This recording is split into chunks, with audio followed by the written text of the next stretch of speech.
Stojíte niekedy pred zatvorenými dverami a máte pocit, že Boh mešká. Možno ste sa modlili za uzdravenie blízkeho, za záchranu vzťahu, ktorý sa rozpadal, alebo za prácu, ktorú ste nutne potrebovali. Prosili ste, verili ste a predsa prišlo ticho. Ten ničivý pocit, že keby Boh zasiahol skôr, všetko mohlo byť inak. Ten moment, keď máte chuť povedať: Pane, už je neskoro, už sa s tým nedá nič robiť.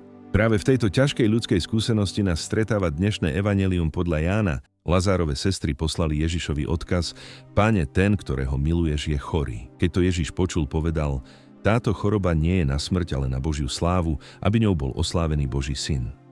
Ježiš mal rád Martu i jej sestru a Lazára. Keď teda počul, že je chorý, zostal ešte 2 dni na mieste, kde bol. Až potom povedal učeníkom: Poďme znova do Judej. Keď tá Ježiš prišiel, dozvedel sa, že Lazár je už 4 dni v hrobe. Keď Marta počula, že prichádza Ježiš, išla mu naproti. Mária zostala doma. Marta povedala Ježišovi: Pane, keby si bol býval tu, môj brat by nebol umrel. Ale aj teraz viem, že o čokoľvek poprosíš Boha, Boh ti to dá. Ježiš jej povedal: Tvoj brat vstane z mŕtvych. Marta mu vravela: Viem, že vstane v posledný deň pri vzkriesení. Ježiš jej povedal: Ja som vzkriesenie a život. Kto verí vo mňa, bude žiť, aj keď umrie. A nik, kto žije a verí vo mňa, neumrie na veky. Veríš tomu? Povedala mu: Áno, Pane. Ja som uverila, že ty si Mesiáš, Boží syn, ktorý mal prísť na svet. Ježiš sa zachvel v duchu a vzrušený sa opýtal: Kde ste ho uložili? Povedali mu: Pane, poď sa pozrieť. A Ježiš zaslzil. Židia povedali: Hľa, ako ho miloval. No niektorí z nich hovorili: A nemohol ten, čo otvoril oči slepému, urobiť, aby tento nezomrel? Ježiš sa znova zachvel a pristúpil k hrobu. Bola to jaskyňa uzavretá kameňom. Ježiš povedal: Odvalte kameň. Marta, sestra mŕtvého, mu povedala: Pane, už páchne, veď je už 4 dni v hrobe. Ježiš jej vravel: Nepovedal som ti, že ak uveríš, uvidíš Božiu slávu? Odvalili teda kameň. Ježiš pozdvihol oči k nebu a povedal: Otče, ďakujem ti, že si ma vypočul. A ja som vedel, že ma vždy počuješ, ale hovorím to kvôli ľudu, čo tu stojí, aby uverili, že si ma ty poslal. Keď to povedal, zvolal veľkým hlasom: Lazár, poď von! A mŕtvy vyšiel.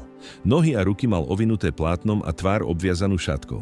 Ježiš im povedal: Porozvezujte ho a nechajte ho odísť. Mnohí z tých Židov, čo prišli k Márii a videli, čo urobil, uverili v neho. Predstavte si, že ste v koži Marty. Stratili ste brata. V dome je plač, vôňa kadidla a ťaživé ticho smrti. A potom príde Ježiš, ten, o ktorom ste vedeli, že dokáže zázraky. Marta mu neadresuje výčitku z nenávisti, ale z hlbokej bolesti. Pane, keby si tu bol. V preklade to znamená: Kde si bol, keď sme ťa najviac potrebovali? Ježiš v tomto príbehu robí niečo zvláštne.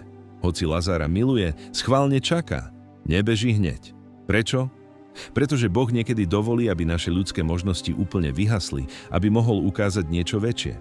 Skúste si to prirovnať k situácii, keď sa vám v kuchyni pripáli obed a vy sa ho snažíte zachrániť korením.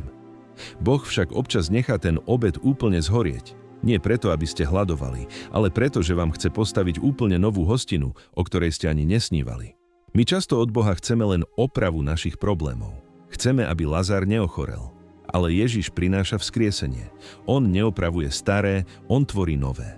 Tam, kde my vidíme konečnú stanicu a nápis koniec, on vidí len prestávku pred novým začiatkom. Ten 4-dňový pobyt v hrobe je symbolom situácií v našom živote, ktoré už páchnú beznádejou, staré hnevy, zničené zdravie či premárnené šance. Dnes vás chcem pozvať k jednej malej, ale silnej aktivite. Skúste si spomenúť na jednu vec vo vašom živote, nad ktorou ste už zlomili palicu. Možno je to vzťah s dospelým dieťaťom, s ktorým sa nerozprávate, alebo sen, ktorý ste pochovali kvôli veku. Namiesto toho, aby ste dnes nad tým zúfali, urobte gesto odvalenia kameňa. Vyslovte tichú modlitbu. Pane, ja už tu nič nezmôžem, odovzdávam ti tento hrob. Skúste dnes niekomu, s kým máte napätý vzťah, poslať obyčajnú správu s otázkou: Ako sa máš? Bez očakávania výsledku. Odvalte kameň hrdosti a nechajte Boha, aby do tej situácie zavolal život svojim hlasom.